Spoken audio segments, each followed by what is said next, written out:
에베소서 4장 13절에서 16절 말씀 다 같이 읽습니다.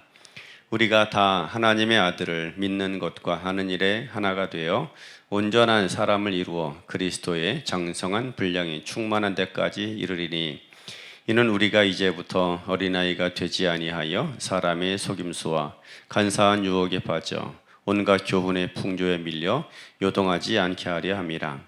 오직 사랑 안에서 참된 것을 하여 범사에 그에게까지 자랄지라. 그는 머리니 곧 그리스도라. 그에게서 온 몸이 각 마디를 통하여 도움을 받음으로 연결되고 결합되어 각 지체의 분량대로 역사하여 그 몸을 자라게 하며 사랑 안에서 스스로 세우느니라. 아멘. 오늘 에베소서 4장 13절에서 16절입니다. 말씀 제목 연합하여 살아가라. 연합하여 살아가라 말씀의 제목입니다. 멀리 가려면 함께 가야 합니다. 그런 말이 있습니다.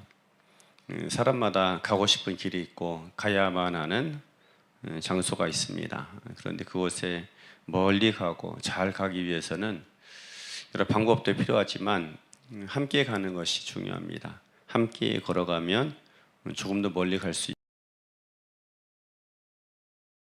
있기 때문입니다.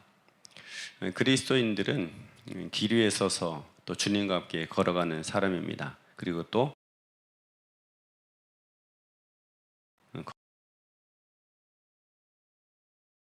그 길을 걸어가면서 반드시 이루어내야만 하는 그런 일들이 있습니다. 그러기 함께 가는 것, 연합하는 것입니다. 특별히 함께 가기 위해서 반드시 필요한 것이다라면 우리가 서로 돌아보아 사랑과 선을 격려하는 것, 또 연합하는 것, 이것이죠. 연합할 수 없다라면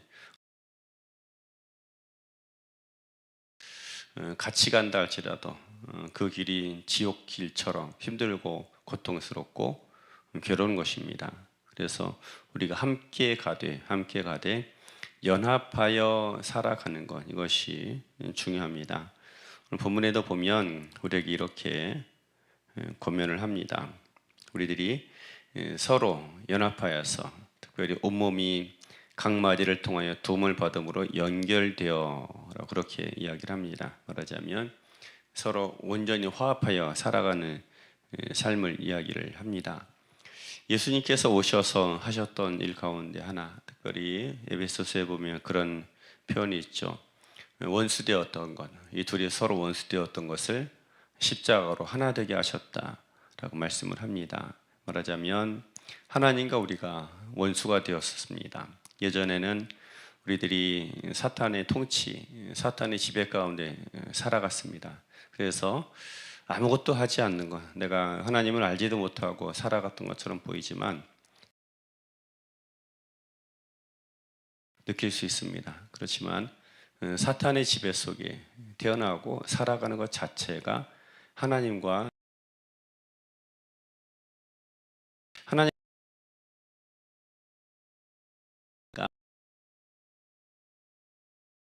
역시 하나 되지 못합니다. 그리고 피조 세계와 사람과의 관계도 하나가 되지 못하고 연합하지 못하였던 것입니다. 그래서 늘 끊임없이 우리는 다투고 갈등했던 것입니다. 그런데 예수님께서 오셔서 이 모든 것들을 연합하게 하고 하나 되게 하고 화목하게 하셨던 것입니다. 예수님 오셔서 하셨던 정말 중요한 일, 화목하게 하신 일, 하나 되게 하신 것을 이루어 내신 것입니다. 그래서 우리들이 또한 연합하고 또 길을 함께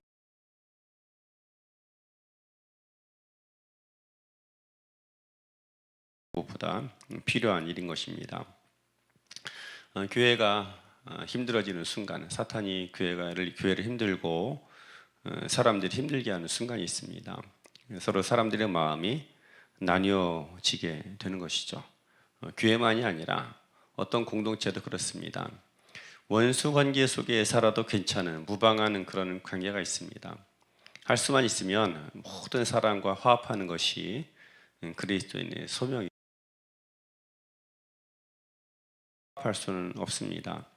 예수님도 멀리 하셨던 사람이 있고 예수님도 책망하셨던 또 싫어하셨던 그런 부류, 그런 사람들이 있는 것 우리가 성경을 보면 볼 수 있습니다.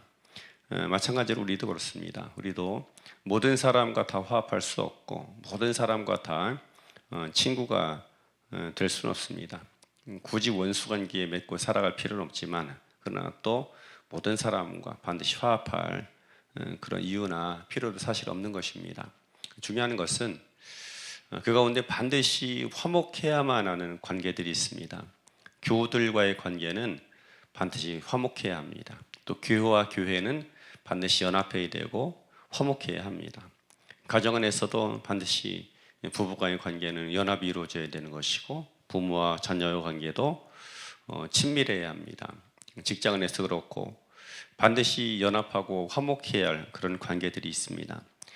그런데 사탄이 하는 일이 있습니다. 서로를 이간질하는 것이죠. 사랑해야 할 사람들, 반드시 친밀해야 할 사람들이 원수가 되기 시작하고 서로를 미워하고 증오하게 하는 것입니다. 그리하면 손대지 않고 이기는 것이죠. 전쟁 가운데 어떻게 보면 전략 중에 전술 가운데 가장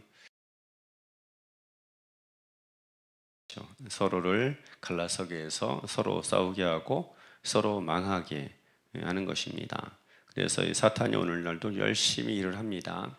하나님과 사람 사이를 이간하고 사람과 사람 사이를 이간하고 또 형제가 형제끼리 서로 이간해서 싸우는 경우들이 너무나 많은 것입니다. 교회의 중요한 사명은 화목하고 화평해야 할 관계를 서로 친밀하게 만드는 것, 화목하게 하는 것, 그것이 교회의 중요한 사명, 그리스도인들의 중요한 사명인 것입니다. 그러기 위해서 우리가 해야만 하는 것이 있습니다. 우리가 해야 되는 것이 있다면 각자 자기의 자리를 지킬 줄 아는 것, 자기의 본분을 다하는 것입니다. 말하자면 맡겨진 역할에 충성하는 것이 중요합니다.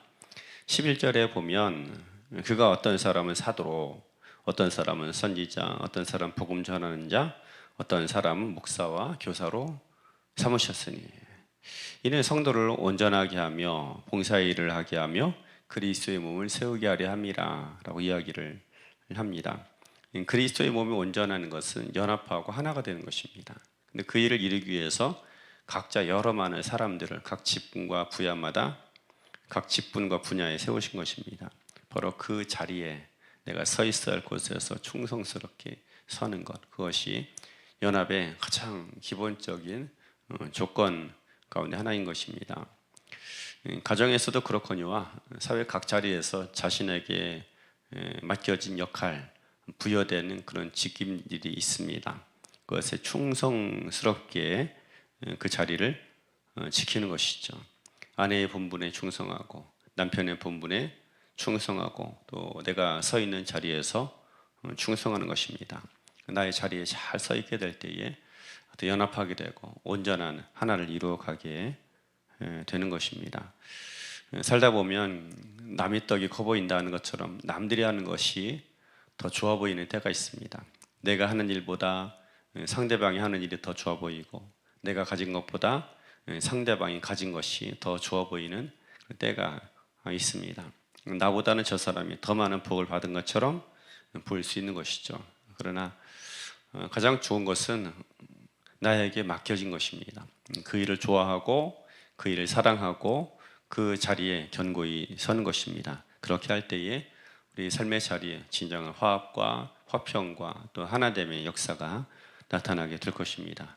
그리고 결국 그 하나됨을 통해서 우리가 가야 할 곳에 가고 도착해야 할 장소에 도착하고 이루어내야 할 것들을 이루어내는 그런 지혜로운 삶을 살아갈 수 있는 것입니다. 오늘 이 하루 우리의 삶 가운데 그렇게 자신의 자리와 직분을 충성히 감당하는 은혜가 있기를 소망합니다. 그래서 우리의 삶을 통해서 연합하고 그리스도의 뜻이 우리 삶 속에 온전하게 이루어지는 축복의 한 날 되기를 주의 이름으로 축원합니다.